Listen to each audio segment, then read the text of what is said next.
საღამოშვიდობისა, მე კიდევ ერთხელ მივესალმები მაყურებელს და ტრადიციულად პარასკევს საღამოს ამ სტუდიაში კვირის მთავარ თემებზე ვისაუბრეთ. დღეს ქვეყნის შიდა და საგარეო საფრთხეებზე ხელისუფლებისა და ოპოზიციის პოზიციებს მოვისმენთ.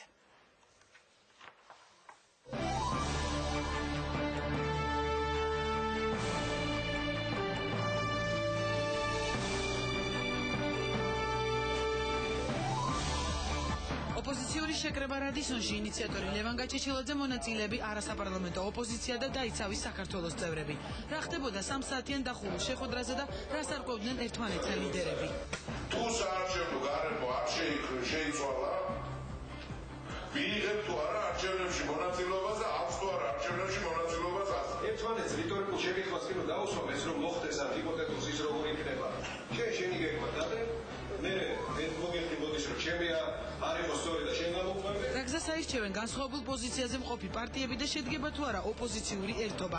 ვინ რა წინადადებით მივიდა შეკრებაზე? მე მყარად ვრჩები ჩემ პოზიციაზე, რასაც შეურიგებელი პოზიცია ჰქვია. ხალხს უჭერთ დღეს აქციების, კონკრეტული მოქმედებების, საპროტესტო მოძრაობის გააქტიურებას. დღეს მთავარი ამოცანა არჩევნებისთვის გარემოს უზრუნველყოფა და ამ არჩევნებში ხელისუფლების დამარცხება. ოპოზიციური ერთობის პრაიმერის გეგმა ეს არის დღეს ძალიან აქტუალური. კიდევ ერთი განსხვავებული გზა და სტრატეგია, რატომ არ ესწრებოდნენ საერთო შეკრებას ლეიბორისტები? ეს სპონტანურად შეკრება ზოგი არჩევნებზე გადის, ზოგი ქუჩაში გადის, ზოგი სააგაშვილთან შესახვედრად მიეჩქარება. ესეთ შეხვედრებზე ჩვენი ადგილი არ არის, რომელიც საბოლოო ჯამში მთავრდება პოლიტიკურად სუბუქი ოფაქციებით, სააგაშვილთან გარიგებით, ვაჭრობით. ხანგრძლივი დისკუსია რადისონში, რა შეთანხმებას მიაღწიეს პარტიებმა? ამდენი გზაც არ უნდა ასრულდეს, არაფრით არ შეიძლება რომ საჯაროდ ერთმანეთის თავდასხმა მოხდეს, არა ეს გზა უკეთესია, არა ის გზა უკეთესია. დიდი შეკრების მიზანი და შედეგები შეხვედრის ორგანიზატორისგან დაიცავის საქართველოს ლიდერის ლევან გაჩეჩილაძის პირდაპირ ეთერი პოზიციაში და ლეიბორისტების პოზიცია. ჩვენს კითხვებს გიორგი გუგავა უპასუხებს. რუსული მუქარა კრემლი ახალ სამხედრო დოქტრინას ქმნის და მსოფლიოს ბირთვული იარაღით ემუქრება. თუ იქნება ლოკალური კონფლიქტი, ბირთვული იარაღს გამოვიყენებთ.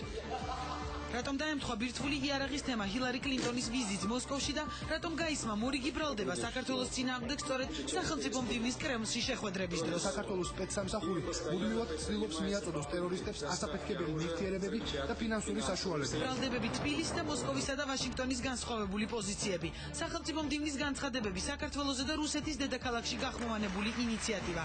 რატომ ითხოვს ჰილარი კლინტონი ბუფერული ზონების შექმნას ოკუპირებულ ტერიტორიებზე? ძალიან მნიშვნელოვანია საქართველოში უცხოელი დამკვირვებლების ყოფნა, რომ აღარ არსებობდეს საფუძველი იმისა, რამაც შეიძლება სისხლის ღვრა გამოიწვიოს. რას ფიქრობს ოფიციალური თბილისი ვაშინგტონის წინადადებაზე და რა შედეგები დაბრუნდა ლონდონიდან საგარეო საქმეთა მინისტრი? მთავარი შედეგი არის ის, რომ ბრიტანულმა მხარემ კიდევ ერთხელ დაადასტურა უცვლელი უპირობო და უღრმავი პოზიცია, რაც შეეხება საქართველოს ოკუპირებულ ტერიტორიებს და საქართველოს ტერიტორიულ მთლიანობას. შეიცვალა თუ არა ევროპის დამოკიდებულება საქართველოს მიმართ სტალინის დასკვნის შემდეგ და როგორ აფასებს მოსკოვში გაკეთებულ განცხადებებს გრიგოლ ვაშაძე, საგარეო საქმეთა მინისტრის პოზიციაში.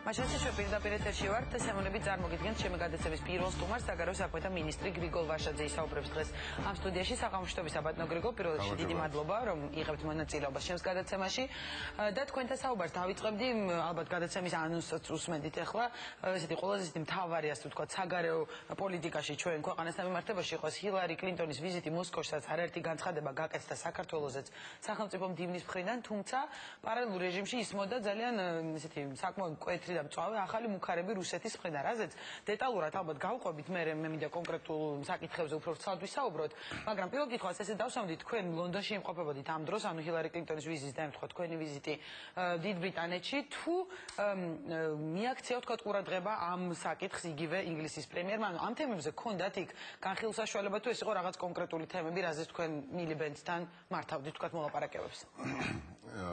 საღამოშვიდობისა კიდევ ერთხელ. თქვენი ყურადღება მინდა მივაქციო იმ ფაქტს, რომ როდესაც და სადაც არ უნდა შეხვდეს შეერთებული შტატების სახელმწიფო მდივანი თავის რუს კოლეგას, პრიორიტეტული საკითხების სიაში ერთ-ერთი პირველი ადგილი საქართველოს თემატიკას და პრობლემატიკას უკავია.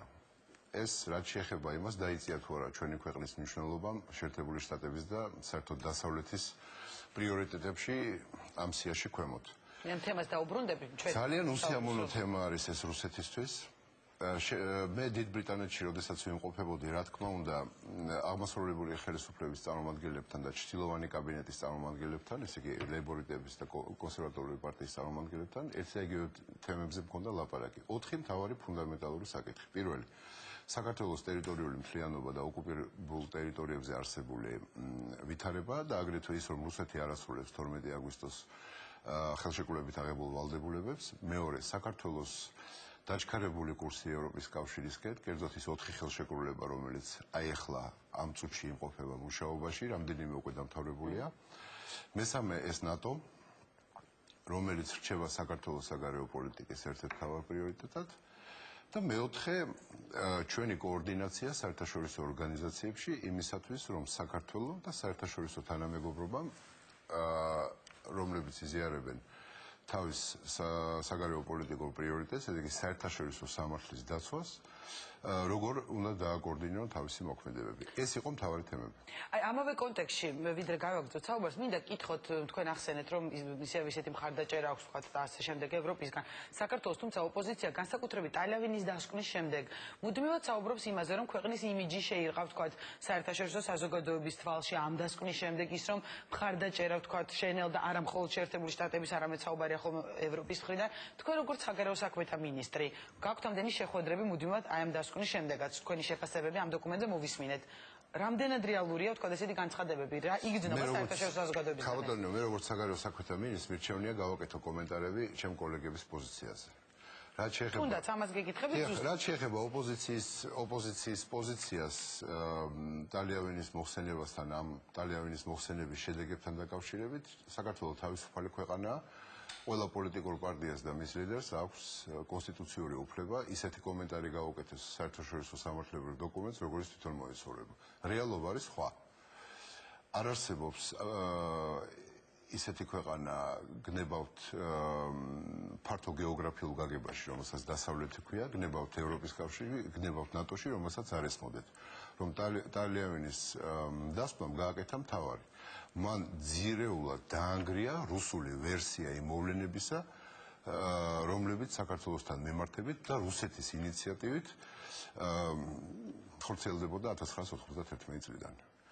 ეს გაგება არსებობს დასავლეთში, ჩვენი მხარდაჭერა არ შესუსტებულა, პირიქით ლაპარაკი არის. ანუ რა გავლენა იქონია მაშინ? გავლენა ამან ამ დოკუმენტმა იქონია უბრალოდ გავლენა ურთიერთობაზე. თქვენ ბრძანეთ, რომ თქვენ ჩემი შეფასებები უკვე მოისმინეთ ისევე როგორც ხელისუფლების. თვითონ დოკუმენტზე, დიახ. თვითონ დოკუმენტზე. ამიტომ მე ახლა ამას არ დაუბრუნდები, მაგრამ რამდენიმე ფუნდამენტური საკითხი აუცილებლად უნდა ვახსენოთ.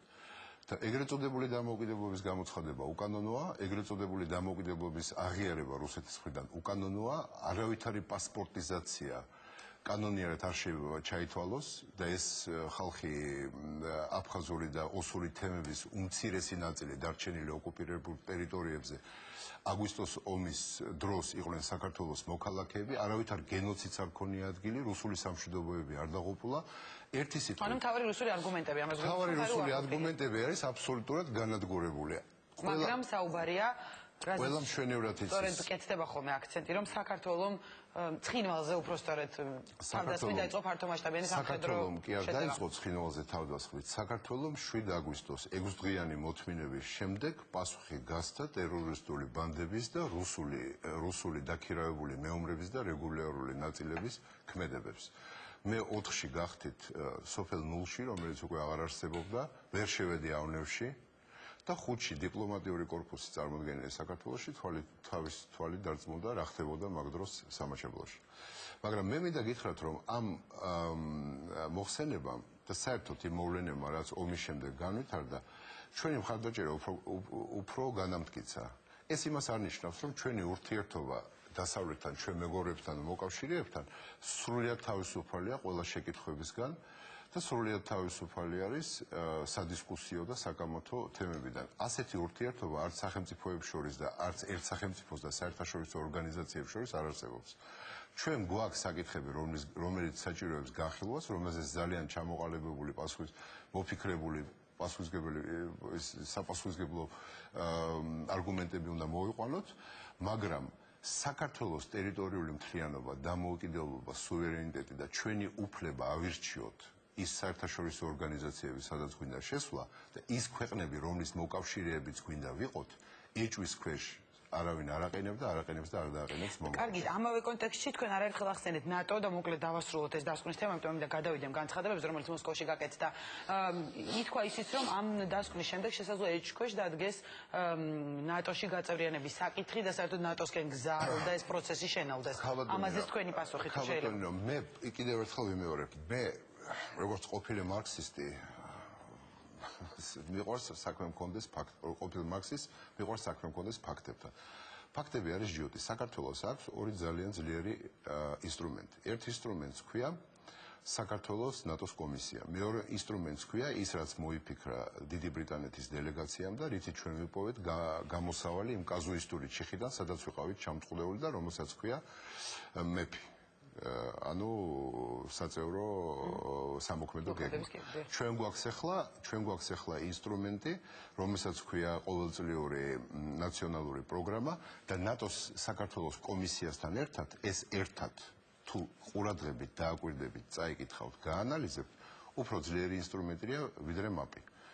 საქართველოს ნატოსთან მემართებაში ჩვენი სვლა ყოველდღიური, მცირე, მაგრამ პროგრესით არის აღნიშნული. ანუ არ შენელებულა ეს პროცესი, ესეთი ეს პროცესი არ შენელებულა, არ შენელდება, იმიტომ რომ ყველაფერი არის რეგულარული, სისტემატური და მოფიქრებული მუშაობის შედეგი. ჯოხის აქნევით არაფერი არ მოხდება. ნატოს აქვს თავის სტანდარტები. ეს სტანდარტები შეეხება არა მარტო თავდაცვის და უსაფრთხოების სფეროებს, აგრეთვე შეეხება დემოკრატიას, დემოკრატიის ხარისხს და ასე შემდეგ. ჩვენ ნაბიჯ აქეთ მივდივართ. და რაც შეეხება, აუცილებლად უნდა ვთქვა. კი ბატონო, დასრულეთ. რაც შეეხება საქართველოს გადაწყვეტილებას, რომ იყოს არა მარტო უსაფრთხოების მომხმარებელი, არამედ უსაფრთხოების გამცემი, ანუ ჩვენი შეიარაღებული ძალების მონაწილეობას ISAF-ის ოპერაციაში ავღანეთში, ამას საერთოდ უდიდესი წარმატება შეხვდა უპირველეს ყოვლისა იმისათვის, რომ ჩვენ, როგორც საერთოდ ყველა მთელ ცივილიზებულ სამყაროს გვესმის, საერთაშორისო თანამეგობრობის დამარცხება ავღანეთში ნიშნავს იმას, რომ ზეგ ტალიბები იქნებიან ორენბურგში. მათი გამჩერებელი არავინ აღარ იქნება. გასაგებია, კარგით. მე მაინც მინდა ახლა გადავიდე უკვე მოსკოვის თემაზე, რომ მოვასწრო ამ განცხადებებზე კითხვების დასმა. პირველი რაც იყო, საკმაოდ მოულოდნელი რუსეთის უშიშროების საბჭოს ძინის ალექსანდრე პატრუშევის განცხადება, რომ რუსეთი ახალ სამხედრო დოქტრინაში იტოვებს უფლებას პრევენციულად გამოიყენოს ბირთვული იარაღი. და იქ საუბარი იყო ლოკალურ ომებზეც, რომ იმაზე რომ თუ კი საფრთხეს იგრძნობს, იტოვებს უფლებას, რომ იმ წუთას ვთქვათ, მიაყენოს დარტყმა რომელიმე ქვეყანას. ანუ ბუნებრივია საქართველოშიც გაკეთდა ამაზე განცხადებები, რამდენად იგულისხმებოდა და მოსკოვშიც ამ რაღაც პრევენციაში, თქვათ, პრევენციულ ქვეყნებში საქართველოს, მაგრამ თქვენ როგორც ეს დიპლომატი, როგორ შეაფასებთ, იყო ეს ერთგვარი მუქარა მსოფლიოსთვის, ეს იყო რაღაც მორიგი, თქვათ, მცდელობა, რომ საქართველოს რაღაც ნაწილი, ანუ რისი მცდელობა ეს რუსეთის მხრიდან თან როდესაც ეს კეთდება კლინტონის ვიზიტის დროს? თუ ნებას დამთავრთ, როგორც პროფესიონალი გეტყვით, მუქარა არის სუსტი მხარის არგუმენტი. ადამიანი, რომელიც იმუქრება, არ აქვს მნიშვნელობა უშიშროების საბჭოში დადებული ვეტოთი, დასადებელი ვეტოთი, ან ბირთვული იარაღით, ან თავისი შეიარაღებული ძალებით, რომელიც მზად არიან სუვერენ ქვეყანაში შემოჭისთვის, ეს სახელმწიფო არის უკიდურესად დასუსტებული. და ეს არის რაც დღევანდელ რუსეთში ხდება. ეს არგუმენტები, ეს უпроსტად განცხადებები, რომელიც გაკეთდა მოსკოვში შეერთებული შტატების სახელმწიფო მდივნის ვიზიტის წინ, იყო სუსტი მხარის მცდელობა შეეშინებია მეორე მხარე. არავის არ ეშინია. მეორე მხარე ვის გულისხმობთ ამ შემთხვევაში შეერთებულ შტატებს? არა მარტო შეერთებულ შტატებს, ყველას ვისთანაც რუსეთს არ აქვს ნორმალური ურთიერთობა და თქვენ თუ ყურადღებით დააკვირდებით თავის პერიმეტრზე სამეზობლოში რუსეთს არავისთან არ აქვს ნორმალური ურთიერთობა და მიუხედავად დასავლეთის და შეერთებული შტატების ადმინისტრაციის ცდილობისა უპირველეს ყოვლისა დაამყაროს ნორმალური ურთიერთობა რუსეთთან, ეს არ გამოდის. ბირთვული იარაღით დამოკრება ლოკალურ კონფლიქტზე ეს არის სისუსტის, დაბნეულობის და საერთაშორისო პოლიტიკის არქონის უკიდურესი გამოვლინება. კარგით, მაგრამ მაინც მინდა რომ გავამახვილო ყურადღება მეორე განცხადებაზე, ანუ მე მესმის რომ თქვენ ამას აღიქვამთ როგორც სისუსტის გამოვლინება, თუმცა იგივე საქართველოს პირდაპირ ბრალდებები წაუყენეს 1-2 დღით ადრე ასევე მოსკოვში და ითქვა რომ ალ-ქაიდას გასაგებია რომ აბსურდია ვთქვათ, რომ რაღაც ტერორისტებს ფინანსებით ეხმარება საქართველოს და ასაფეთქებელი ნივთიერებები, მაგრამ თქვენ წარმოიდგინეთ იცით რა მინდა გითხოთ უკაცრავად, მე დავასრულებ და მოგისმენთ. ეს არის თუ არა ვთქვათ, მოკლედ რას აკეთებს ამით რუსეთი? ითქვა ისიც რომ მორიგ საფრთხეს ხომ არ ამზადებს ამ უქარებით ხომ არ. აი მიხვდით რომ არა ის რომ მხოლოდ განცხადებების დონეზე ეს თუ არა. თქვენ წარმოიდგინეთ თქვენ იმყოფებით სმოლენსკის მოედანზე, საგარეო საქმეთა სამინისტრო შენობაში, რომელიც საქორწილო ღვეზელს აგავს. აი გზიხართ. და იცით რომ ჩამოდის შეერთებული შტატების სახელმწიფო მდივანი. ისიც იცით რომ თემატიკა იქნება ძალიან შეზღუდული. ფაქტიურად საუბარი იქნება ირანზე, ავღანეთზე და საქართველოზე. ირანი და ავღანეთი გასაგები არის, ასე ვთქვათ, ავღანეთი განსაკუთრებით წარმოადგენს რეალურ საფრთხეს საერთაშორისო უსაფრთხოების და სტაბილურობისთვის. საქართველოზე რა არგუმენტი გაქვთ? და როცა ღიად ამბობენ რომ განსხვავებული პოზიციებია. ხო, მით უმეტეს, როდესაც გამომგზავრებული არ არის შეერთებული შტატების სახელმწიფო მდივანი, როდესაც ღიად აფიქსირებს, რომ რუსეთთან ჩვენ ძალიან ბევრი რამე გვაერთიანებს, მაგრამ არის საკითხები, რომელზეც ჩვენ ჯერჯერობით ვერასოდეს ვერ მოვილაპარაკებთ. ეს არის საქართველოს საკითხი. ესე იგი, თქვენ რას ცდილობთ? ცდილობთ, რომ ეს არგუმენტი გამოაცალოთ. რითი უნდა გამოაცალოთ? ხო, რამდენი დამაჯერებელია ხოლმე. რადგანაც ხელისუფლებასთან უმრავლეს შემთხვევაში ჩეკისტები არიან, ცდილობთ გამოიყენოთ კომპრომატი. კომპრომატი რა შეიძლება საქართველოში გამოიყენო? გენოციდი არ არსებობს. რუსეთზე შეტევა არ არსებობს. თავისი მოქალაქეების დახოცვა და ასე ვთქვათ, შევიწროება და უფლებების დაცვა არ არსებობს. 150 რუსული სკოლა საქართველოში. ვერაფერს ვერ დაგვაბრალებენ. ამიტომ მიდიან იმისთანა უსუსურ არგუმენტზე, როგორიც არის ვიცომთა საქართველოს კავშირი ტერორისტულ ორგანიზაციებთან. ანუ ეს არ ნიშნავს იმას, რომ შესაძლოა კვლავ რაიმე ახალი პროვოკაციისთვის ემზადებოდეს რუსეთი. ეს არის ამაზე მინიშნება თუ არა? ხაბატონია, რუსეთი ყოველთვის ემზადება საქართველოსთან მიმართებით პროვოკაციაში. შემიძლია აბსოლუტურად წყნარად გითხრათ, ეს არ მაშინ, იმიტომ რომ არ მაშინებს. რუსეთს აქვს პოლიტიკურად, სამხედრო თვალსაზრისით ეკონომიკურად მოფიქრებული გეგმა, როგორ დაამთავროს ის საქმე, რომელიც დაიწყო აგვისტოში. უბრალოდ რუსეთი ვერ თვლის იმ შედეგებს, რა მოყვება ამ მცდელობას. ამიტომ იკავებს თავს და მომავალშიც მოუწევს თავის შეკავება. თორემ პროვოკაციების როგორ არ არის მზად.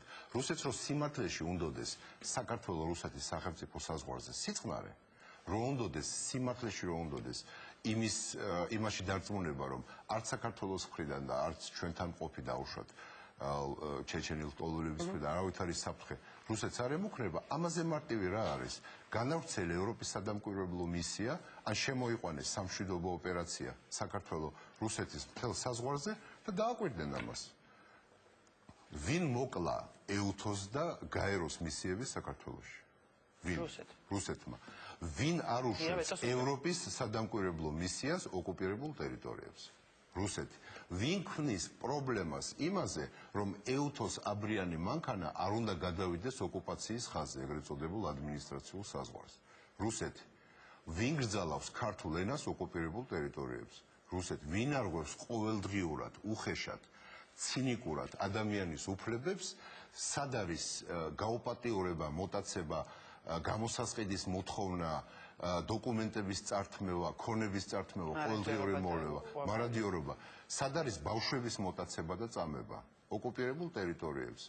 სად არის საიდან არის გამოძევებული 400.000-ზე 500.000-მდე ლტოლვილი სხვადასხვა ნაციონალობის და რელიგიური კუთვნილების ოკუპირებული ტერიტორიები და ამ დროს ამისთანა უსუსური არგუმენტებით გამოსვა თითქოს საქართველოს ალ-კაიდასა საქართველოს გააკეთა ის, მე მინდა გითხრათ და ამ ხელისუფლებას, სხვა შორის მე მაშინ საქართველოში არ ვცხოვრობდი, ამიტომ როგორც მოქალაქე მომბობ სიამაყით, რომ მოსპო ყოველგვარი ტერორისტული საფრთხე ქვეყნის სხვადასხვა ნაწილში, მათ შორის პანკისის ხეობაში, რაც ვერც რუსეთმა ვერ გააკეთათ, ვერც დაღესტანში, ვერც ჩეჩნეთში, ვერც ინგუშეთში, ვერც ყაბარდო-ბალყარეთში და ასე შემდეგ. გასაგებია. კასპიის ზღვიდან შავ ზღვამდე შეგიძლიათ გაყვეთ. მიდის ფართო მასშტაბიანი ომი რუსეთში.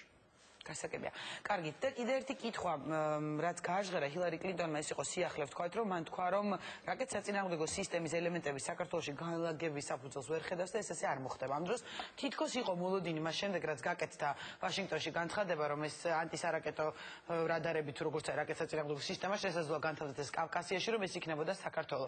შესაძლოა ამან, რომ ჩვენს ქვეყანაში ეს არ თავსდება, ვთქვათ, რაიმე გავლენა იქონიოს ამერიკას საქართველოს ურთიერთობაზე. ქავადონიო, მე არ ვიცი, საიდან გაჩნდა საერთოდ ის თეორია, რომ ჩვენთან შეიძლება რაღაცა ნუ როდესაც დასახელდა კავკასია. არა, კავკასია ფართო გაგება არის, კავკასიასთან ძალიან ახლოს არის რუსული რადარი არმავირში. კავკასიაში იმყოფება აზერბაიჯანში განთავსებული გაბალის რადარი, მაგრამ მე რამდენჯერაც ქართველმა ან უცხოელმა ჟურნალისტებმა ამ საკითხზე მომართეს, პასუხი ყოველთვის ჰქონდა ძალიან გულწრფელი. შეერთებულ შტატებს საქართველოსთვის არასოდეს არ მიუმართავს რაკეტსაწინააღმდეგო ფარის რომელიმე კომპონენტის ამ მესამე ეშელონის ელემენტების განთავსების თხოვნით. შესაბამისად საქართველოს არც პოზიცია აქვს ამ საკითხზე, სანამ არ მოგმართავენ თხოვნით, შენ პოზიციას ვერ გამოიმუშავებ. არასოდეს შეერთებულ შტატებს ჩვენთვის ეს არ უთხოვიათ. მოგმართავენ ამის თანათხოვნით, მე ამას ვამბობ, ისე კი არა, რომ ველოდები რომ მოგმართავენ. თუ თეორიულად მოგმართავენ, საქართველოს მთავრობა თქვა სახელმწიფოდან რომ ალბათ არა საქართველოს არ განთავსდება. არც ეს ნიშნავს არაფერს, იმიტომ რომ 2015-2013 წლამდე, როდესაც პირველი კომპონენტებზე წარმოდგენა უნდა შეიქმნას და 2015 წლამდე, როდესაც უნდა განლაგდეს, კიდევ ბევრი წყალი ჩაივლის. ამიტომ დღეს ნუ ვილაპარაკებთ, საერთოდ არ უყვარს დიპლომატიას თეორიული დისკუსია. უყვარს ფაქტებზე ლაპარაკი. ჩვენთვის არ მოუმართავთ, ჩვენ პოზიცია არ აქვს. განცხადებები შეგვიძლია ვაკეთოთ და თეორიულად ვიდისკუსიოთ გალურჯებამდე. კარგით, არ ვაპირებ ამას, ამიტომ ბოლო შეკითხვას დაგისვათ ბატონო გრიგო. ზოგადად თქვენ, როგორც საგარეო საქმეთა მინისტრი, როგორ უყურებთ, ვთქვათ, მომავალ ურთიერთობებს, შესაძლო ურთიერთობებს რუსეთთან, ანუ რადგან პირველი დიპლომატი ბრძანდებით ამ ქვეყნის, სწორედ ამიტომ გეკითხებით, რომ უშუალოდ თუ არა, რომ ოდესმე შესაძლოა, უпростоეთ რის ხარჯზე, თუ ოდესმე ალბათ შესაძლებელია, რა თქმა უნდა, დიპლომატიური ურთიერთობები აღსდგეს რუსეთთან, ვთქვათ, და ამ დეოკუპაციის პროცესში რა პერსპექტივებს ხედავთ, ვთქვათ, ამ ეტაპზე, რა არის შემდეგი ნაბიჯები გიო თქვენი უწყების და ქვეყნის ხელისუფლების მხრიდან.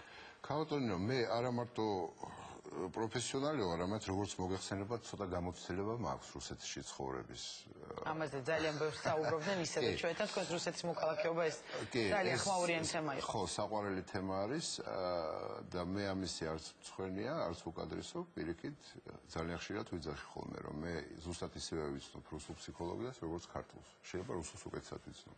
მაგრამ ამ ფონზე რახან ეს თემა მოხსენეთ, არ გიქმნით უხერხულობას, ბატონო გრიგო, რუსეთის მოქალაქეობა, როდესაც საუბრობთ, რომ რუსული მუსიკა და სიმღერას აღარ უნდა მომუსმინოთ, რომ რუსეთში ვინც ჩადის ვაკრიტიკებთ, თქვა, აი ამ კუთხით. აბსოლუტურად არავითარ უხერხულობას არ მიქმნის.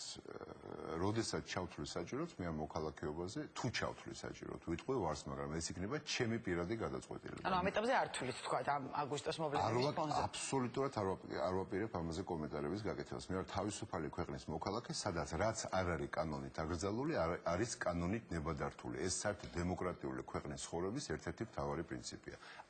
რაც მეც მელაპარაკებიან ამ თემაზე, მით უფრო მალე არ ვიტყვი, უბრალოდ მით უფრო არ ვიტყვი ვარს. რაც შეეხება რუსეთთან დიალოგს. დღეს საქართველოს და რუსეთის ფრონტის ხაზი გადის საერთაშორისო სამართალზე. რუსეთს აქვს ორი მთავარი ამოცანა. პირველი, რაც შეიძლება სწრაფად შეარყიოს საერთაშორისო სამართლებრივი სტატუსი ოკუპირებული ტერიტორიების. რაც შეიძლება მალე შექმნას ილუზია, რომ ეს ოკუპირებული ტერიტორიები არიან საერთაშორისო სამართლის სუბიექტები. საქართველოს დიპლომატიის, საქართველოს მთავრობის, პრეზიდენტის, ჩვენი ერის მთავარი ამოცანა ეს არ დაუშვათ. ბევრჯერ მაქვს ეს ნათქვამი, შეხედეთ ბალტიის ქვეყნების მაგალითს. მეორე ამოცანა რუსეთის არის, რაც შეიძლება სწრაფად შემოვიდეს ჩვენთან დიალოგში. პირველი ნაბიჯი არის ეგრეთ წოდებული საზოგადოებრივი დიალოგი, ხო, როდესაც იძახიან ჩვენ არ დაველაპარაკებით ამ მთავრობას, მაგრამ დაველაპარაკებით ქართულ ხალხს. თუმცა სიგნალები მოდის, რომ მზად არიან ჩვენთან სალაპარაკოთ. მთავრობასთან, ნაციონალურ ხელისუფლებასთან. რატომ? იმისათვის, რომ მეორე დღეს გაიქცნენ ბრიუსელში, ვაშინგტონში, ლონდონში, ბერლინში, არ აქვს მნიშვნელობა და მოახსენონ მარტივი რაღაც. ჩვენ ქართველებთან უკვე გვაქვს პირდაპირი დიალოგი. ქვეყნის ეს პრობლემა მოხსნილია, დაივიწყეთ პრიორიტეტების სიაში ეს პრობლემა აღარ იყოს, ჩვენ ქონდა კონფლიქტი, ძმები ვართ, მაგრამ ყველაფერს მოვაგვარებთ. ამ დროს რას გვთავაზობენ ჩვენ? ჩვენ გვთავაზობენ ესეთ რაღაცას. იყო 18 წლიანი ომი. ამაზე არავინ არ დაობს, სხვა შორის არის სტალიანის კომისია, სადაც დაფიქსირებული არის რუსეთის აგრესია საქართველოში, ითვლის 18 წელს. და ამ 18 წლის აგრესიის შედეგად და ომის შედეგად, რომელსაც ბევრად უფრო მეტი ტრაგიკული ეპიზოდი ჰქონდა, ვიდრე შაშანდელი აგვისტო, აფხაზეთი გავიხსენოთ, ამ ფილმის ნაწყვეტებს უყურეთ რეკლამაში. ვითომ და შექმნა ახალი რეალობა. რას ნიშნავს ახალი რეალობა? რუსეთის გადაწყვეტილება, რომ ეს ორი აპენდიქსი გეოგრაფიული, რომელიც ფაქტიურად არის ეკლიანი მავთულით შემოღობილი ზონა, ეს არის ორი დამოუკიდებელი სახელმწიფო. საქართველოს ამას უნდა შეურიგდეს და სუფთა ფურცლიდან დაიწყოს რუსეთთან ურთიერთობა ჩვენი დარჩენილი 80% ტერიტორიის. თუ არა, ისმის მუქარა. გაიხსენეთ, რომ ჩვენ გვაქვს გეგმა თქვენი საერთო დესუვერენიზაციის. ქართულ ხალხს აქვს განმარტივი არჩევანი. ან წავიდეთ ყველა ჩავბარდეთ ტყვეთ. რუსეთს. რა თქმა უნდა, ახლა ლუქსემბურგი ჩვენგან აქვს საერთოდ. წავიდეთ ჩავბარდეთ რუსეთს ტყვეთ და 18 წლის დაღვრილი სისხლი და ყველაფერი რა ჩვენ გადავიტანეთ ჩვენი დამოუკიდებლობისთვის, სუვერენიტეტისთვის და ტერიტორიული მთლიანობისთვის, ეს დავივიწყოთ. და სხვა შორის აი ეს გმირები, ვინც აფხაზეთში, სამაჩაბლოში და საერთოდ საქართველოს ტერიტორიული მთლიანობისთვის დაეცა. მეორე არის სტრატეგიული მოთმინება. აუხსნათ რუსეთს, რომ საერთაშორისო თანამეგობრობასთან ერთად ისინი ვერასოდეს ვერ მიაღწევენ და მე ამის პირობას გაძლევთ. ჩვენი ოკუპირებული ტერიტორიების საერთაშორისო სამართლებრივი სტატუსის შერყევას. პირველი, მეორე, საქართველოს არც ერთი მთავრობა, ვინც არ უნდა მოვიდეს ხელისუფლებაში, მნიშვნელობა არ აქვს.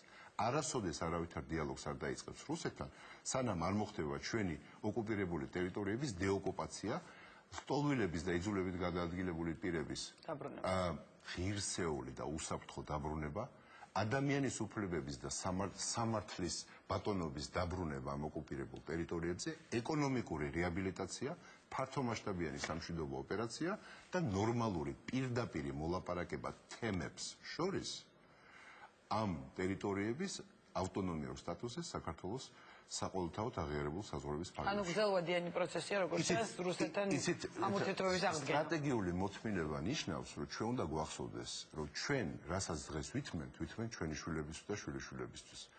ტერიტორიული მთლიანობა საქართველოსი აუცილებლად აღდგება. რატომღაც ძალიან ბევრ ოპონენტს არ ვიტყვი, მაგრამ ძალიან ბევრ კომენტატორს ეჩვენება რუსეთი მდგრად და მყარ ქვეყანად. ხო და ბევრი ითხოვს პირდაპირ დიალოგის დაწყებას. პირდაპირ დიალოგი დაიწყოს იმან, ვისაც სამშობლოს ღალატი აქვს გადაწყვეტილი. იმ წუთასვე გადავდგები ამ პოსტიდან მე. ერთი წუთი არ დაუშვებ ამის გაკეთებას, იმიტომ რომ სხვა ჩვენგან არაფერს არ ელოდებიან. იმ სტატუსის დადასტურებას, რომლის სტატუსის მიცემასაც ოკუპირებული ტერიტორიებისთვის ცდილობს რუსეთი. ეს არის ეგრეთ წოდებული პირდაპირი დიალოგი. ძალიან დიდი მადლობა, ძალიან დეტალურად ახსენეთ თქვენი პოზიცია. გასაგებია, მადლობთ რომ იყავით ჩემი სტუმარი. ჩვენ უსმენთ ქვეყნის საგარეო საქმეთა მინისტრ გრიგოლ ვაშაძეს. ახლა რეკლამის დროა, რეკლამის შემდეგ უკვე შიდა პოლიტიკაში გადმოვინაცვლებთ და ჩვენი სტუმარი იქნება დაიცავი საქართველოს ლიდერი ლევან გაჩეჩილაძე, რომელიც ორგანიზატორი იყო დიდი ოპოზიციური შეკრების სასტუმრო რადისოში და ლეიბორისტებიდან გიორგი გუგავა, რომლის პარტიაც ამ შეხვედრას არ დასწრებია. ოპოზიციური შეკრება რადისონში ინიციატორი ლევან გაჩეჩილაძე, მონაწილეები არასაპარლამენტო ოპოზიცია და დაიცავის საქართველოს წევრები. რა ხდებოდა 3 საათიან დახურულ შეხვედრაზე და რას არკვევდნენ ერთმანეთთან ლიდერები. თუ საარჩევნო გარემო არ შეიცვალა, მიიღებ თუ არა არჩევნებში მონაწილეობას და აქვს თუ არა არჩევნებში მონაწილეობას ასწავლ. ერთმანეთს რიტორიკულ შეკითხვას კი რომ დაუსვამ, ეს რომ მოხდეს ან ჰიპოთეტურს ის როგორ იქნება. შენი გეგმა დადე, მე მოგიხდი მოდის რომ ჩემია არ იყოს სწორი და შენ გამოყვები. რა გზას აირჩევენ განსხვავებულ პოზიციაზე მყოფი პარტიები და შედგება თუ არა ოპოზიციური ერთობა. ვინდა წინადადებით მივიდა შეკრებაზე. მე მყარად ვრჩები ჩემ პოზიციაზე, რასაც შეურიგებელი პოზიცია ჰქვია. ხარს უჭერთ დღეს აქციების კონკრეტული მოქმედებების, საპროტესტო მოძრაობის გააქტიურებას. დღეს მთავარი ამოცანა არჩევნებისთვის გარემოს უზრუნველყოფა და ამ არჩევნებში ხელისუფლების დამარცხება. ოპოზიციური ერთობის პრაიმერის გეგმა ეს არის დღეს ძალიან აქტუალური. კიდევ ერთი განსხვავებული გზა და სტრატეგია, რატომ არ ესწრებოდნენ საერთო შეკრებას ლეიბორისტები. ეს სპონტანურად შეკრება ზოგი არჩევნებზე გარბის, ზოგი ქუჩაში გარბის, ზოგი სააკაშვილთან შესახვედრად მიეჩქარება, აი ესეთ შეხვედრებზე ჩვენი ადგილი არ არის, რომელიც საბოლოო ჯამში მთავრდება პოლიტიკურად სუბუქი ყოფაქცევით, სააკაშვილთან გარიგებით, ვაჭრობით. ხანგრძლივი დისკუსია რადისონში რა შეთანხმებას მიაღწიეს პარტიებმა? ამდენი გზაც არ უნდა არსებობდეს, არაფრით არ შეიძლება, რომ საჯაროდ ერთმანეთის თავდასხმა მოხდეს, არა ეს გზა უკეთესია, არა ის გზა უკეთესია. დიდი შეკრების მიზანი და შედეგები შეხვედრის ორგანიზატორისგან დაიცავი საქართველოს ლიდერის ლევან გაჩეჩილაძის პირდაპირ ეთერი პოზიციაში და ლეიბორისტების პოზიცია. ჩვენს კითხვებს გიორგი გუგავა უპასუხებს.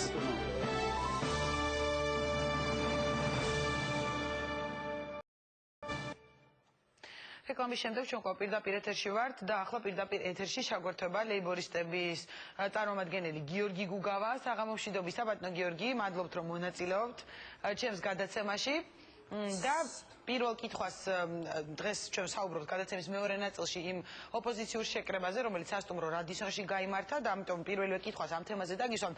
რატომ არ გამოჩნდნენ იქ ლეიბორისტები და თქვენი ლიდერი, სადაც თითქმის ყველა პარტია იყო შეკრებილი არასაპარლამენტო ოპოზიციიდან? საღამომშვიდობისა, ქალბატონო ნინო, მადლობას გიხდით სტუდიაში მოწვევისათვის, მივესალმები ასევე ძვირფას ტელემაყურებას. სანამ მივიდოდე თქვენ კითხვამდე, მე მინდა ჩემი პოზიცია დავაფიქსირო. დღეს ქვეყანას ყავს საერთაშორისო საზოგადოების მიერ კრიმინალში მხილებული პირველი პირი, სააკაშვილი, რომელსაც ასევე მრავალი დანაშაული აქვს ჩადენილი საკუთარი ხალხის, საკუთარი ქვეყნის, საკუთარი სახელმწიფოს წინააღმდეგ. ეს იქნება გადატრიალება, ეგრეთ წოდებული ვარდების, ეს იქნება 7 ნოემბერს ხალხის დარბევა, მშვიდობიანი მიტინგის დარბევა, ეს იქნება ტელეკომპანია იმედის დარბევა, მიტაცება, ეს იქნება არჩევნების მასობრივი გაყალბება, ეს იქნება აგრესიული ომის მომზადება და გაჩაღება, ეს იქნება სიკვდილის ბრიგადების შექმნა და ხალხის ქუჩებში ლიკვიდაცია, ეს იქნება სტრატეგიული მნიშვნელობის ობიექტების გასხვისება და ასე შემდეგ, რის გამოც ბუნებრივია დღის წესრიგში დგას მის ჩამოცილება ხელისუფლებიდან და მიცემა პასუხისგებაში. მაგრამ ეს როგორ უნდა გააკეთო? ბატონო გიორგი, რომ რატომ არ იყავით იმ შეხვედრაზე, სწორედ ამ გეგმებზე საუბრობდნენ ოპოზიციური პარტიები თუ როგორ მიაღწიონ თქვა საკუთარ მიზანს? დიახ, აქამდე რომ მივიდე, სწორედ ამიტომ იყო საჭირო თუ რა ამოცანები გადარჩენისათვის, მომავლისათვის, სახელმწიფოებრიობის შენარჩუნებისათვის აუცილებლად, გარდაულად აუცილებელია ამის გაკეთება. მაგრამ როგორ ვაკეთებთ ამას? თუ არ გვინდა სააკაშვილი და ბუნებრივია მან რაც მეუბედურებები ჩამოთვალე ეს ნაწილია ემისი, შენ ქვეყანას უნდა შესთავაზო, ხალხს უნდა შესთავაზო ალტერნატიული გზა, ალტერნატიული ლიდერი, ალტერნატიული კანდიდატი. პიროვნება, პოლიტიკური ლიდერი, რომელსაც მონაწილეობა არ მიუღია ვარდების რევოლუციაში.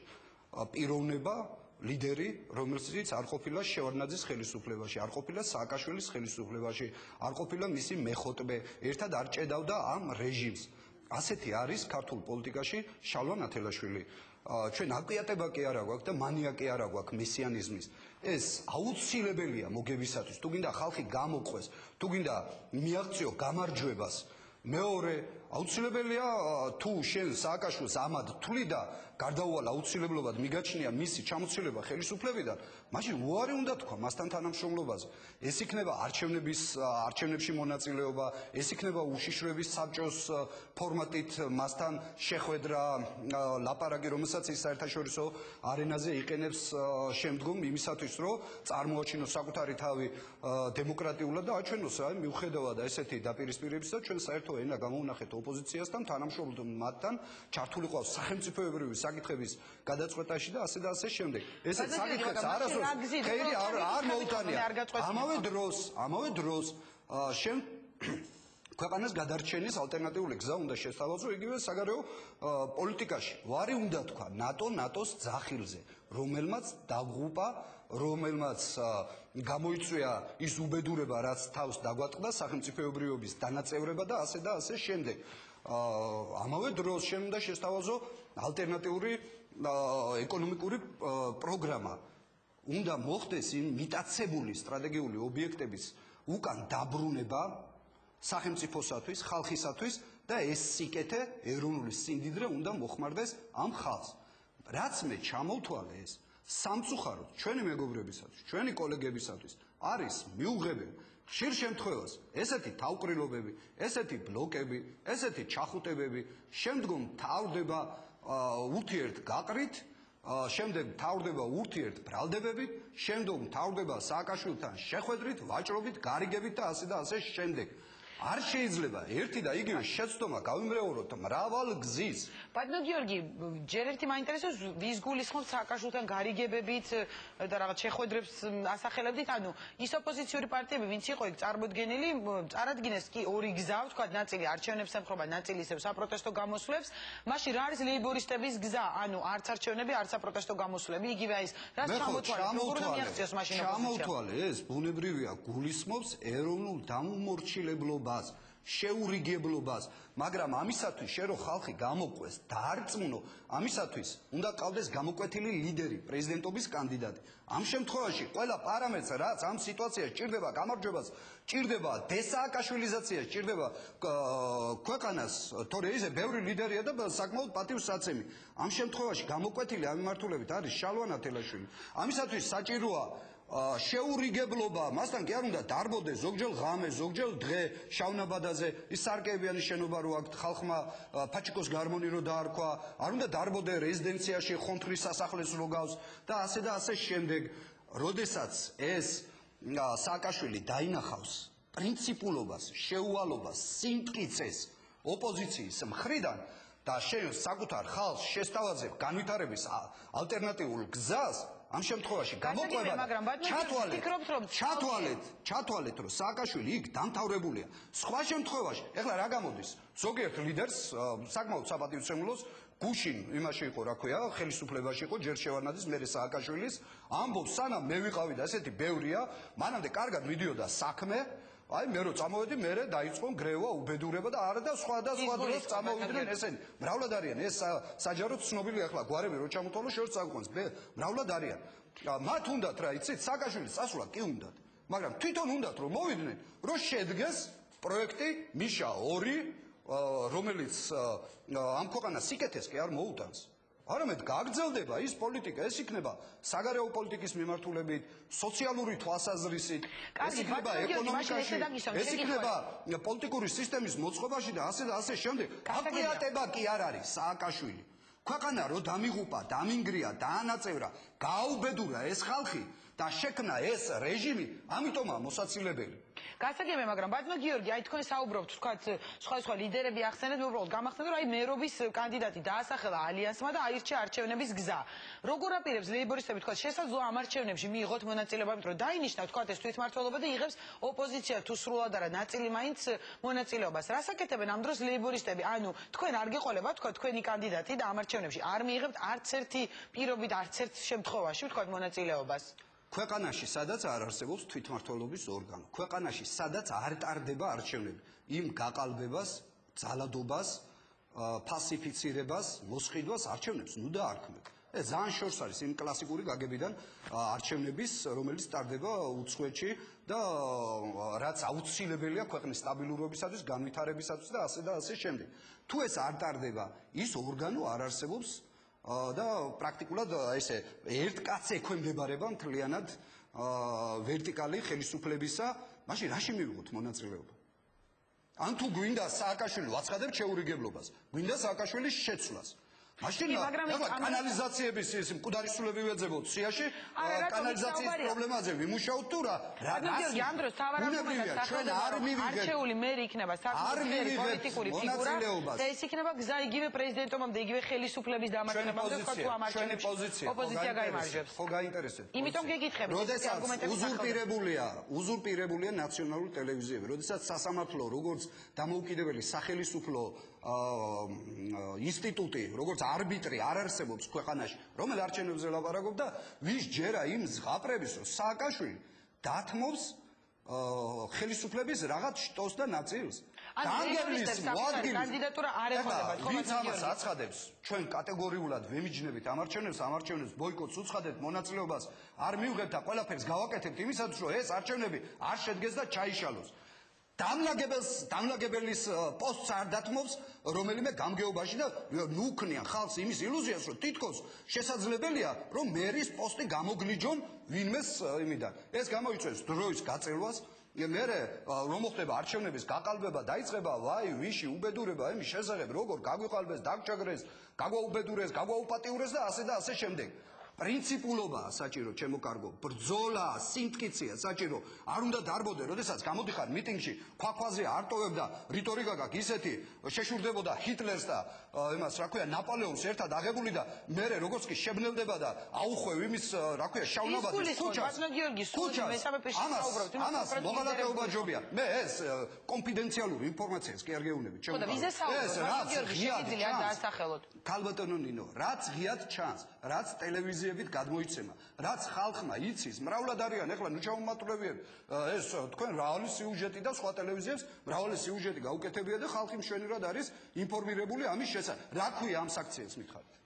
და ჩვენ ესე გვინდა შევცვალოთ? მე ზოგჯერ ეჭვი მეპარება, რომ ზოგ-ზოგიერთ ყველას არ გულისხმობ, ბუნებრივია, ზოგ-ზოგიერთ ოპოზიციონერს აწყობს მიხეილ სააკაშვილი ხელისუფლებაში ისევე, როგორც მიხეილ სააკაშვილს აწყობს ესეთი პირებს დაკავებული რო კონდეთ ოპოზიციური ფლანგი მშვენივრად თანამშრომლობენ, მშვენივრად თანწყობილი არიან ერთმანეთთან, გაყოფილი აქვთ პოლიტიკური მოედანი და ვინ რჩება დაზარალებული რჩება ქვეყანა, ხალხი და პრაქტიკულად მომავლის პერსპექტივა არ არსებობს და წართმეულია ამ ქვეყნისა. კარგი, ბატონო გიორგი, ბოლო კითხვას დაგისვამთ, მაშინ თქვენ ამბობთ, რომ ასე მიზნის მიღწევა შეუძლებელი, ანუ ფიქრობთ, რომ ცალკე ლეიბორისტული პარტია, ვთქვათ, რაღაც კონკრეტულ ნაბიჯებს გადადგამს იმისათვის, რომ რაღაც შეიცვალოს, თან მაშინ, როდესაც თქვენ იგივე აპრილის აქციებზე იყავით, ანუ ეხლა უკვე არჩევანი გაქვთ, რომ მხოლოდ ცალკე იბრძვით, იმიტომ რომ სულ საუბარი რომ პირიქით, ვთქვათ, ძალა ერთობაშია და გაერთიანებული ოპოზიციის პირობებში უფრო შესაძლებელი იქნება, ვთქვათ, ხელისუფლებასთან გამკლავება. ამაზე საუბრობენ ხშირად ოპოზიციური პარტიები.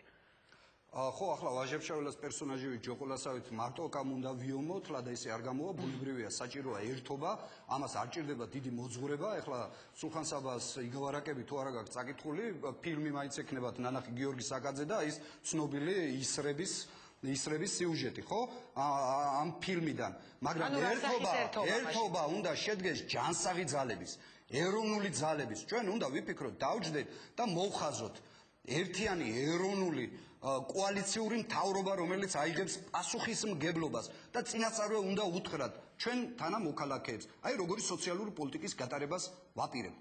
თანახმარი არიან თუ არა ჩვენი მეგობრები, აი მარტივ საკითხს ავიღე. თანახმარი არიან თუ არა ჩვენი მეგობრები, მოხდეს ნაციონალიზაცია მიტაცებული, რომელიც ზოგ-ზოგიერთი, როგორც მე ეჭვი მეპარება, ზოგ-ზოგიერთი ოპოზიციონერსაც ხელი ურევია ამაში, დღევანდელი ოპოზიციონერის ნაციონალური სიმდიდრე.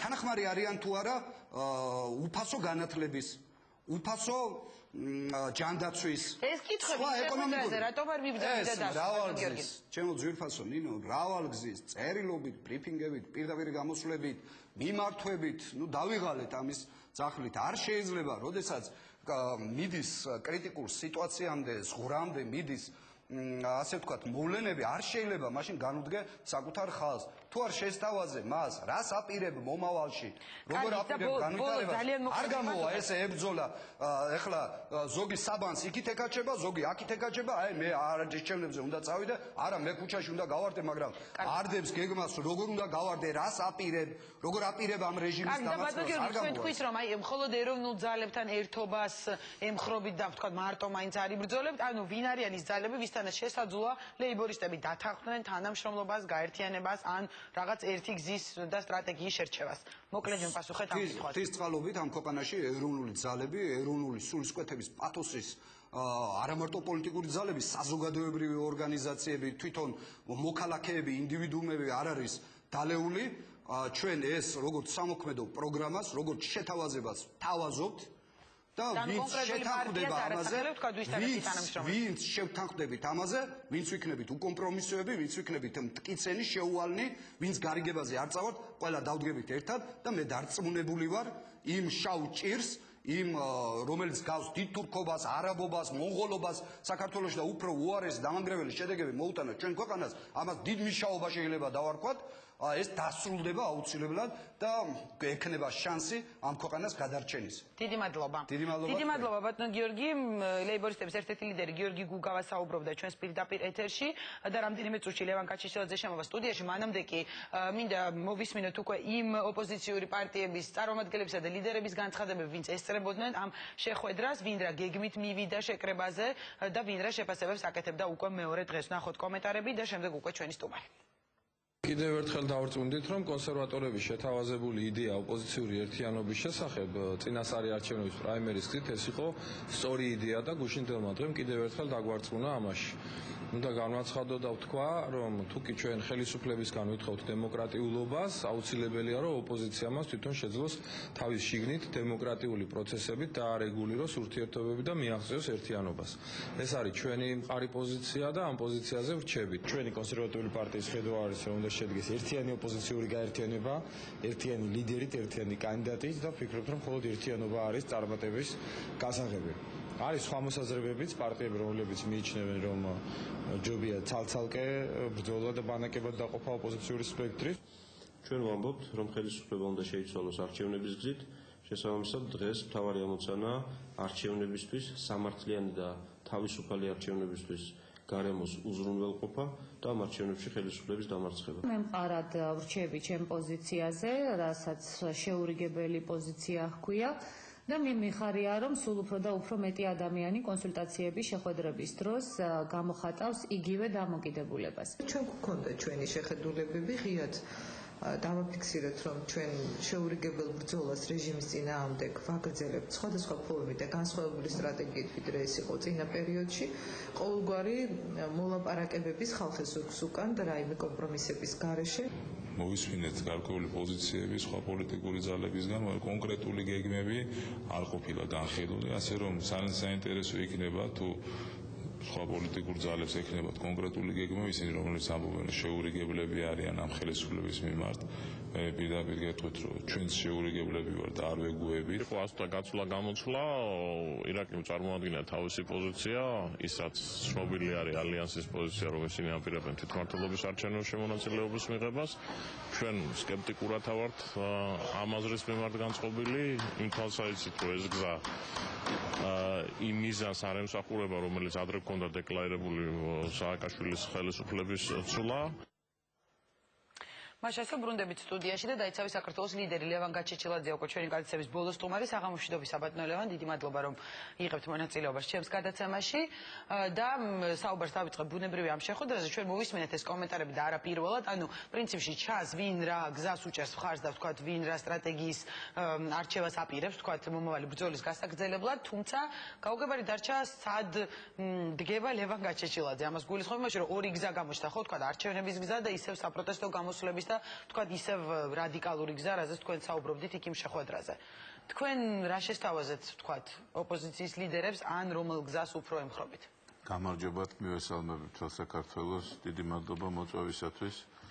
მინდა გითხრათ, რომ მიხარია ხოლმე, როდესაც პირდაპირ ეთერში მიწევს ხოლმე გამოსვლა. მე არა ვარ ლიდერი დაიცავი საქართველოსი, მე ვარ ერთ-ერთი თანადამფუძნებელი. ის არის ძალიან სერიოზული და მძლავრი საზოგადოებრივი მოძრაობა, რომელიც ისმენს და იზიარებს პოლიტიკური ამა თუ იმ პოლიტიკური ლიდერის შეხედულებას და კურსს. რაც შეეხება კონკრეტულად ლევან გაჩეჩილაძის სად არის, ის არის ყველგან, სადაც შესაძლებელია დაჩქარდეს მიხეილ სააკაშვილის წასვლა ამ ხელისუფლებიდან. აბსოლუტურად ყველგან არის. მე არ გამოვდივარ დღეს როგორც მარტო ერთი ამომრჩეველი, მე ვარ ყოფილი პრეზიდენტობის კანდიდატი,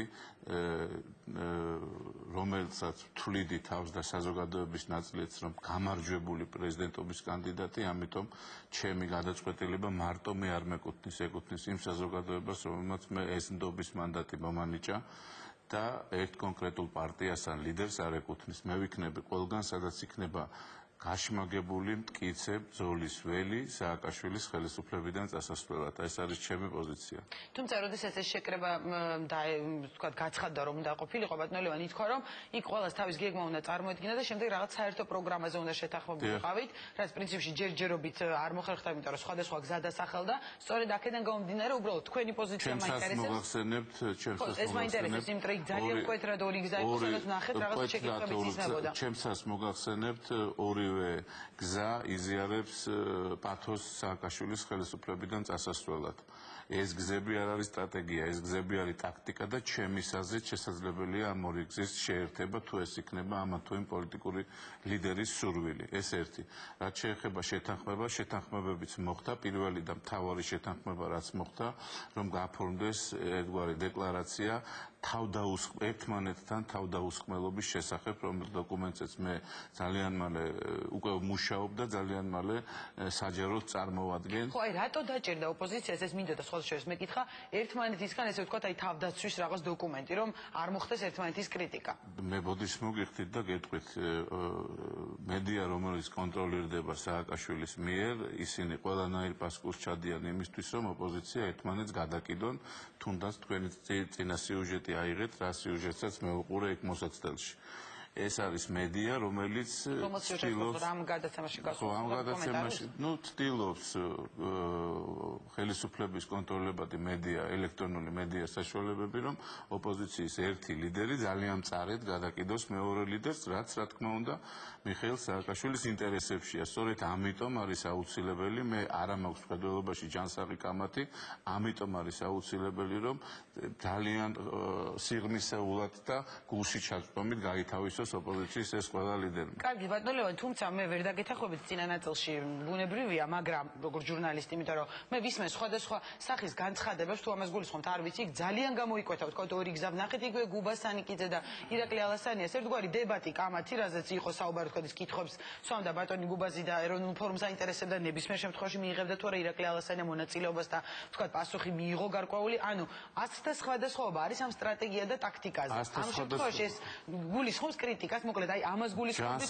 რაღაც თავდაუსხმელობის აქტს ნიშნავს. თავდაუსხმელობის აქტი ნიშნავს იმას, რომ არ მივცეთ სახელმწიფო მედია საშუალებებს იმის მცდელობა, რომ შემდეგ ერთმანეთის წყენა გულში ჩავიდოთ და ამის მცდელობები არის ყოველდღიური, ყოველწუთიერი მთელი საინფორმაციო ნაკადები ემსახურება ამას. დღეს თვითონ ფუძე, რაზედაც სააკაშვილი დგას, ეს არ არის არც ქვეყნის პოლიცია ემსახურება ხალხს, ეს ემსახურება მის სკამს, არც ქვეყნის ჯარი ემსახურება ხალხს, ეს ემსახურება მის სკამს და არც უდიდესი ნაწილი მედიისა ემსახურება ხალხს, ეს ემსახურება მის სკამს.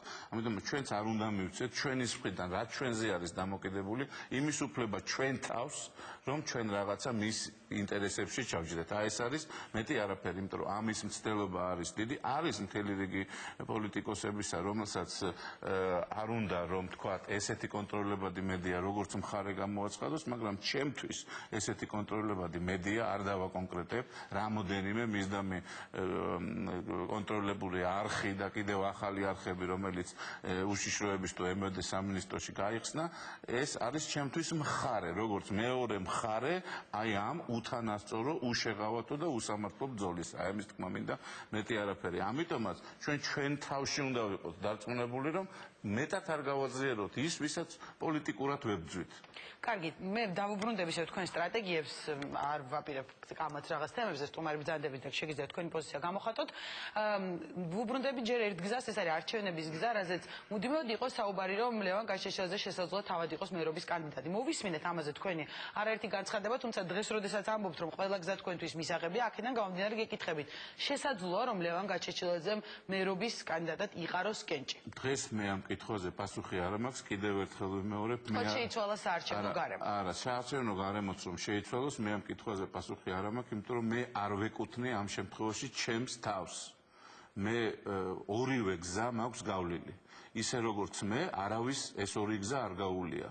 მე დავწონე 20 იანვარს, მე ჩემ თავს ვავნებდი ხალხი რო დამეძრა, თუ საქართველოს ვავნებდი. და გადავწყვიტე, რომ ჩემი თავისთვის მევნო და არ მევნო საქართველოსთვის და არ გამომეწვია სამოქალაქო დაპირისპირება. და რაც იქნებოდა ობიექტური შეცდომებით მერწმუნეთ, ყოველთვის კარგის გაკეთება მინდა და ყოველთვის კარგის გაკეთება მინდოდა. მაგრამ დღეს მე არ მივიღებ ნაადრევ გადაწყვეტილებებს. ერთი მარტივი მიზეზის გამო. ჩემ თავს არ ვეკუთვნი. ძალიან დიდი. გამორიცხული არ არის. არა, მე არ მაქვს დღეს ამაზე პასუხი. ეს თუ იქნება საზოგადოების მოთხოვნა, ეს თუ იქნება, მოდი ესე ვთქვათ, ეროვნული კონსენსუსი, ეს თუ იქნება ოპოზიციის მეტი წილის მოთხოვნა, მე არ ვიძახი ისეთ ოპოზიციაზე, რომლისთვისაც აპრიორი ერთობა ჩემთვის ისევ და ისევ მთავარია ერთობა. კიდევ ერთხელ ვიძახი, მიუხედავად იმისა, რომ არც ერთი გადაწყვეტილება სხვისგან შეუკითხავად იმ გადაწყვეტილების წესის მიხედვის გარეშე არ მიმიღია, ყველაფერი, პრაქტიკულად ყველაფერი თუ რამ დამბრალდა, მე დამბრალდა, მაგრამ მე ეს გზა ავირჩიე, იმიტომ რომ მე ჩემთვის ქვეყანა არის წინ და მე არის ჩემი საკუთარი ინტერესები. ესევე დავაყენებ ნებისმიერ შემთხვევაში, ეს იქნება შალვა ნათელაშვილის ინიციატივა, ეს იქნება გუბას სანიკიძის ინიციატივა, ნინო ბურჯანაძის ინიციატივა თუ ირაკლი ალასანიას ინიციატივა, ყოველთვის ქვეყანას დავაყენებ, სხვას გავატარებ. უპრობლემოდ, საერთოდ არ მინდა მერობა, არც პრეზიდენტობა არ მინდა, თუ ეს პრიორიტეტი იქნება, რომ ბრძოლაში კონკრეტულად ეს ადამიანი, ეს გუნდი უფრო მეტი წარმატების საწინდარია, მაგრამ ეს უნდა იყოს ბრძოლის ველი, აუცილებლად ბრძოლის ველი. ჩემთვის პრაიმერის იდეას ამ თვალსაზრისით, იმიტომ რომ კონსერვატორები კობა დავითაშვილი გამოდიან ინიციატივით, რომ მოხდეს საერთო ლიდერზე შეხვედრა. პრაიმერის იდეამ თუ გამოკვეთა ერთიანი ლიდერი, რა თქმა უნდა მხარს უჭერ, იმიტომ რომ ერთიანი ლიდერის თვალსაზრისით ძალიან გამარტივდება გამარჯვება. თვალსაზრისი არ დათანხმდა პრაიმერს, ამ შემთხვევაში ვთქვათ შესაძლოა. ახლა ამეთეს ძილისმოვედით მარჩიელობას ნუ დამაწყებია. არა, ისე ვამბობ. ძილისმოვედით რატო ამბობ? ბატონო, თქვენ ხშირად ხართ ამ გადაცემის სტუმარი. ეს ისე რეპლიკა. ნამდვილად მესამე ხართ უკვე. რუსთავიორის კომენტარებში. ნამდვილად, იმიტომ რომ აქტიურად ხართ ჩაბმული შიდა პოლიტიკურ ამბებში. ბატონო ლევან, მაგრამ ეს რატო გითხეთ, იცით, იყოს საუბარი ამ პრაიმერზე, ნაწილმა პარტიებმა ამაზე უარი თქვა, არა და საუბრობთ ერთობაზე. აქედან გამომდინარე, როგორ წარმოგიდგენიათ ეს ერთობა, როდესაც განსხვავებული გზებია, ნაწილი საერთო ლიდერს საერთოდ არ ემხრობა, ნაწილი ერთიანი სტრატეგიისთვის. არასდროს ირაკლი ალასანიას და გუბას სანიკიძეს არ უთქვია, რომ არ უნდა იყოს კუჩის აქციები. არასდროს მაგრამ არ უნდა იყოს არჩევნები, ამბობს ნაწილი. არ უნდა იყოს არჩევნები. არ უნდა მიიღონ მონაწილეობა. თუ გაიმარჯვებს, მოდი ესე ვთქვათ, ის გუნდი, რომელიც მხარს არ უჭერს არჩევნებს დროზე ადრე, ამას მხოლოდ მივესალმები. ტაშ დაუკრავ მთელი ჩემი ამომრჩევლების სახელით. თუ ის სადღაც საბორძიκτება ობიექტურად ვიძახი და მეორე გუნდის ბრძოლის ველი დაიწყება და ის გაიმარჯვებს, იმასაც დაუკრავ. ჩემთვის პრიორიტეტული დღეს არის საქართველოს დაცვა და საქართველოს გადარჩენა. აგერ არ ყავდათ საგარეო საქმეთა მინისტრი, ჩვენ გეოპოლიტიკურ სივრცეში არავინ არაფერს აღარ გვეკითხება. ისე მოდიან ერთმანეთის როდესაც სასამართლოს პრეზიდენტი თურქეთში ჩავა ფეხბურთის მატჩზე, ესე იგი ჩვენს ირგვლივ რაღაცა ხდება და ვიღაცა ჩვენი ძალიან დიდი მოწინააღმდეგის ხელის ჩარევით.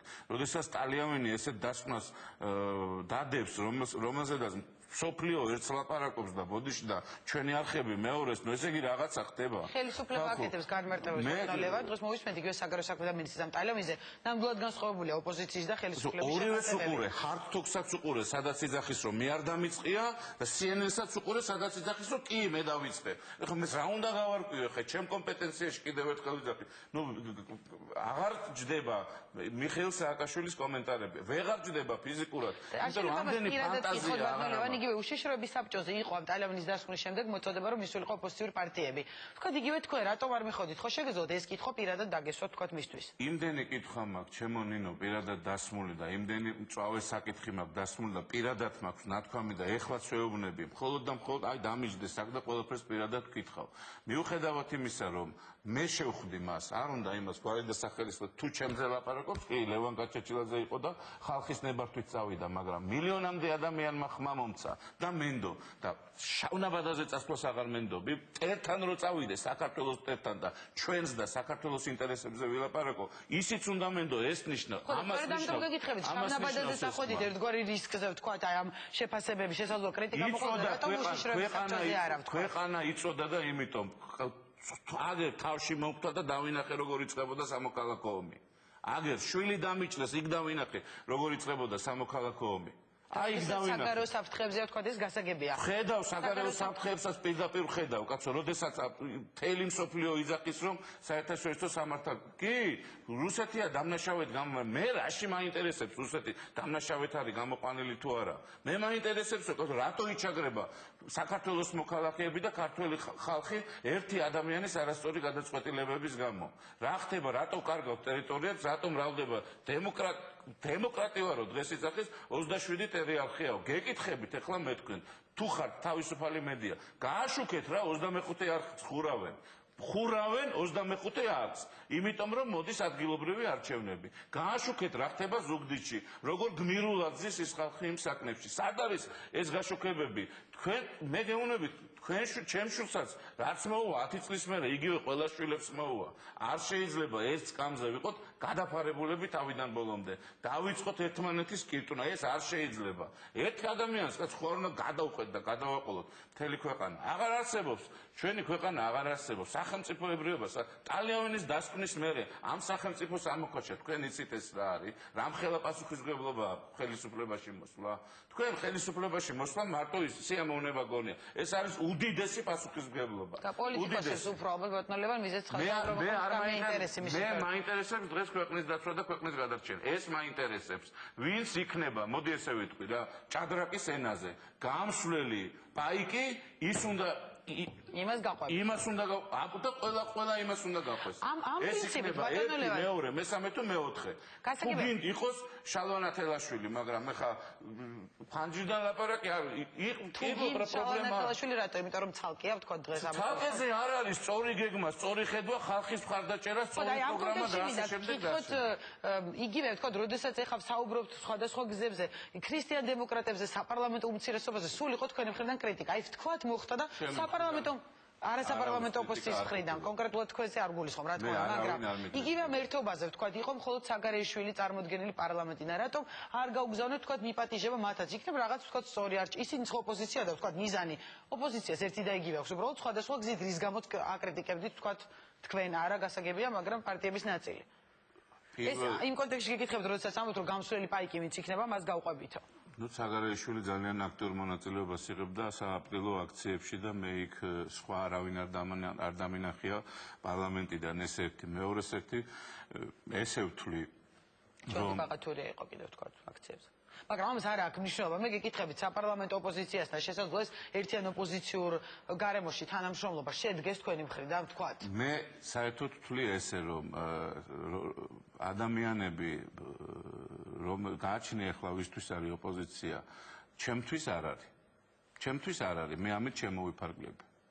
ეს ხალხი ჩემთვის ოპოზიცია, ამით შემოვიფარგლებ. თუმცა ისინი სულ მათი ამომრჩეველი მათი მიზანიც არის. იმიტომ რომ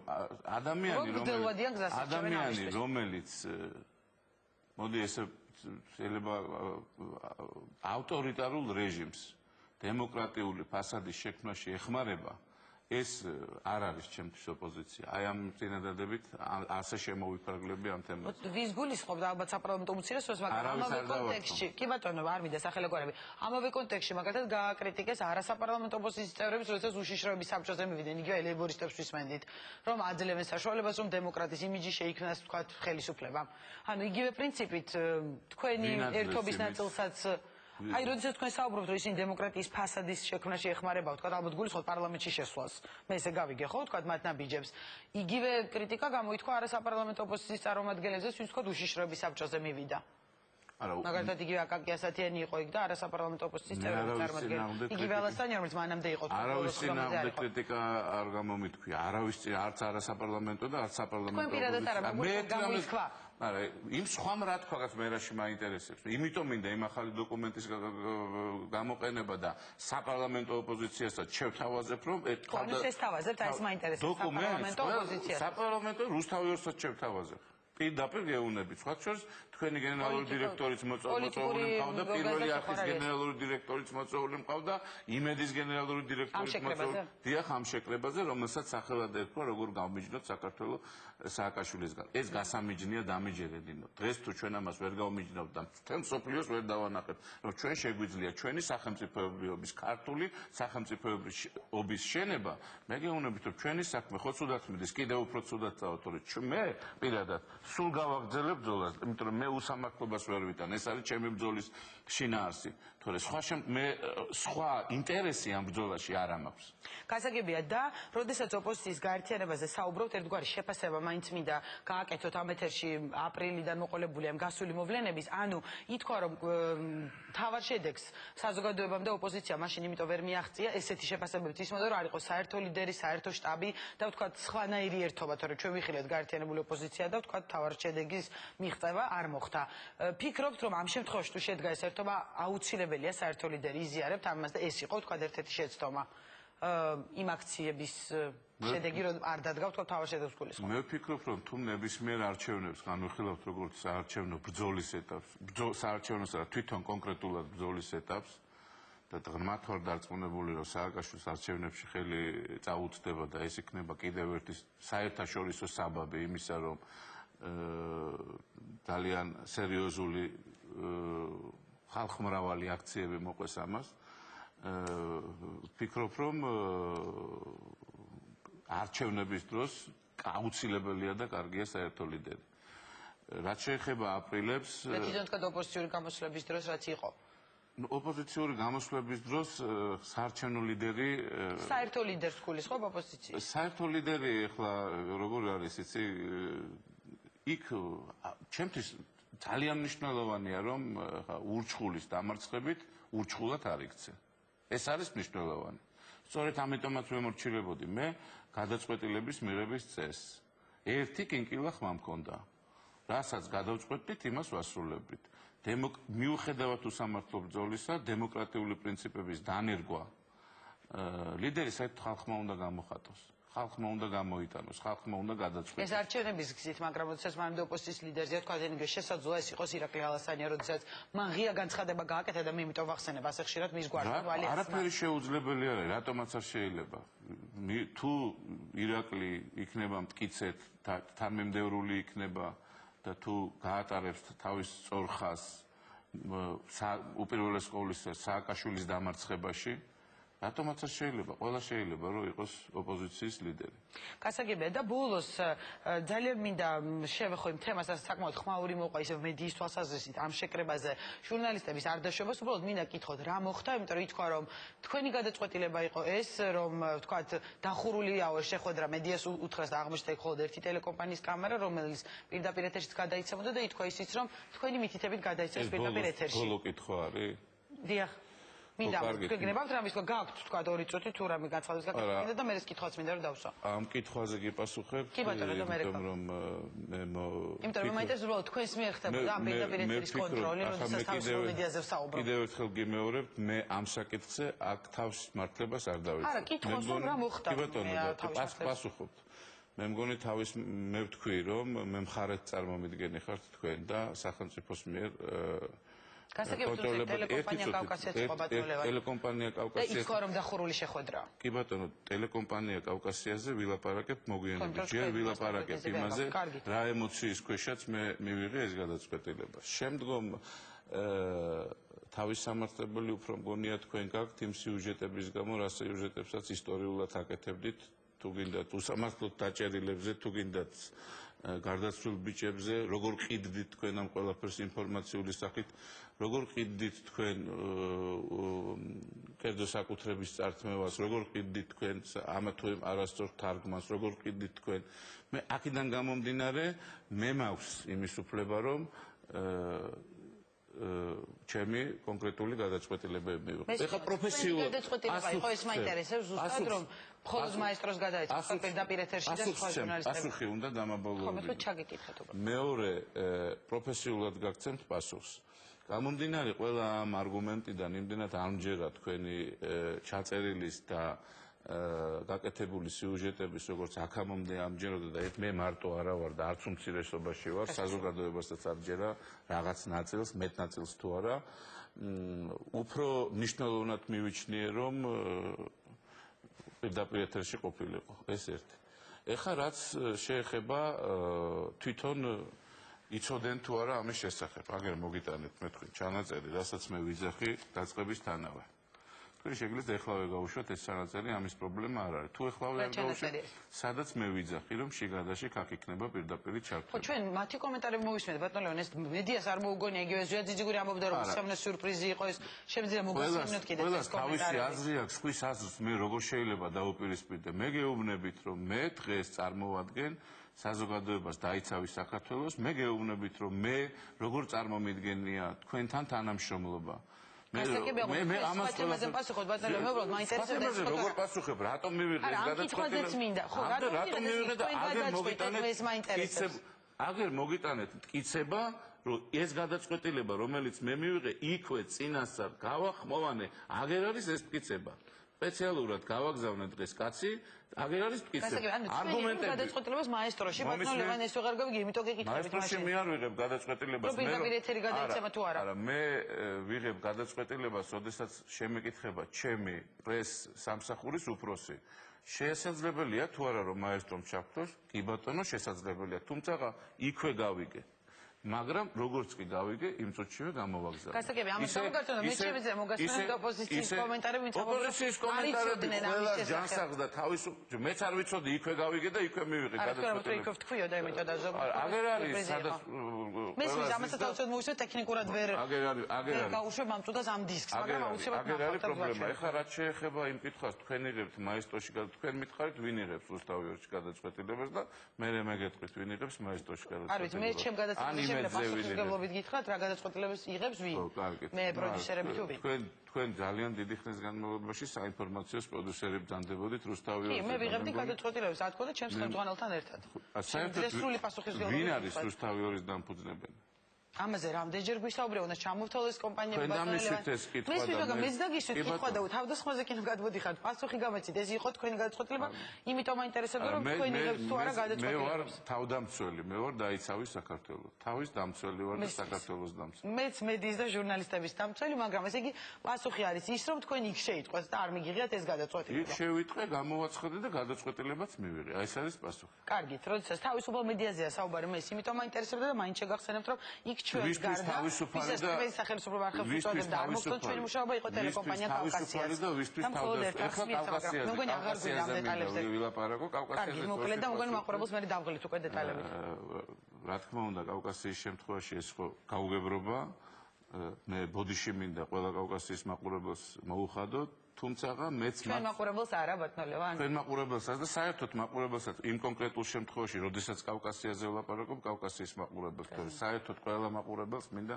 ბოდიში მოუხადო თუ ვინმეს რამე ვაწყენინე ისე მე და ჟურნალისტებსაც მაინც რომლებიც მოვიდნენ ამ მოვლენის გასაშუქებლად ალბათ ხოდა როდესაც თავისუფალ მედიაზე ვსაუბრობთ ალბათ ჟურნალისტები თავისუფლები არიან ამ გაშუქების თავისუფალ მედიაზე თუ საუბრობთ მაშინ უნდა ვისაუბროთ თავისუფალ მედიაზე და არა არა მე თქვენ როდესაც საუბრობთ ანუ მაგალითს თქვი უნდა მისცეთ ალბათ ეს ჩემ მოსაზრება მაგრამ აღარ გვინდა მედიასთან ამაზე შეგვიძლია სტუდიის გარეთ გავაკეთოთ მესმის არა გულისკენ არა მე კითხვა დავსვი რა მოხდა უბრალოდ რომ ჟურნალისტებთან ეგრეთ წოდებული თავისუფალი მედიისაგან ეს გაურკვევლობა შეიძლება სულ იყოს იმიტომ რომ საზოგადოებას უნდა მივაწოდოთ სიმართლე როდესაც ვხედავ მე რომ არ ეწოდება სიმართლე ნუ მაშინ გაურკვევლობებიც შესაბამისად ხდება. კარგი, ჩვენ რა მოიწურა და ბოლოს დავუბრუნდები. ისევ ოპოზიციურ გეგმებს რა იქნება შემდეგი პირველი ნაბიჯი მე ამას. იმიტომ გაკითხები ძალიან მოკლე პასუხი გამეცით. დრო იწურება რომ იყო საუბარი რომ 7 ნოემბერს იქნებოდა აქციები რომ რაღაც ანუ თარიღები სახელდებოდა 15 ოქტომბერსაც თითქოს დასახელდა და გაიარა ისე რომ არ იყო. ანუ არის უკვე კონკრეტული თქვა რაღაც გეგმა ამ წუთას დასახული თუ ჯერ ისევ აპირებს ოპოზიცია მუშაობა სტრატეგიაზე. უპირველეს ყოვლისა მინდა ერთი რამე გითხრათ რომ რამდენადაც ავიღე თუ არ ავიღე ინიციატივა ჩემს თავზე საბოლოო ჯამში ყოველთვის კარგის გაკეთება მინდოდა და საბოლოო ჯამში ისე გამოვიდა რომ საზოგადოებას გული ჩემგან ეტკინა ისე ყოველთვის კარგის გაკეთება მინდოდა საქართველოსთვის მე ჩემს პრეზიდენტობაზე ძალისმიერი გზით იმ სავარგლის აღებაზე ვთქვი უარი ბევრჯერ და აწეცვილი ალბათ ვერ გაიგოს ეს ყიდულობა რაღაცა. არა უშავს, მაგას მნიშვნელობა არ აქვს, მე ყოველ შემთხვევაში ბრძოლას გავაგრძელებ. ხო, და როგორც სწორედ ამას გეკითხებით, კონკრეტული ამბიჯები თუ არ უახლოესი. ძალიან ბევრი ინიციატივები არსებობს. ამ ეტაპზე ისე ინტენსიურად საჯაროდ აღარ ვიქნები, როგორც ვიყავი და სხვის ინიციატივას წავყვები. რაც არ უნდა აქცია იყოს, აგერ კიდევ ერთხელ ვიმეორებ, თუნდაც ლეიბორისტების. იქ ვიდგები, როგორც ერთ-ერთი ჩვეულებრივი ჯარისკაცი. აი, ერთ-ერთი ჩვეულებრივი ჯარისკაცი. ვისაც რაში არ დავჭირდები. ზათავარ, უანგაროდ ვემსახურო, ისევე როგორც მაგვსურვილი, რომ ჩემს სამშობლოსაც უანგაროდ ვემსახურო. ძალიან დიდი მადლობა. ჩემი სტუმარი იყო დაიცავი საქართველოს ერთ-ერთი დამფუძნებელი, რომელი არ მითხრათ მე არ ვარ ლიდერი და შენ ვარ მომცეთ, ლევან გაშეშილაძე. დიდი მადლობა. პოზიცია ამით დასრულებულია. ჩვენ მომავალ პარასკევს კვლავ შევხვდებით ერთმანეთს იმ კვირის მთავარი თემით. ნახვამდის.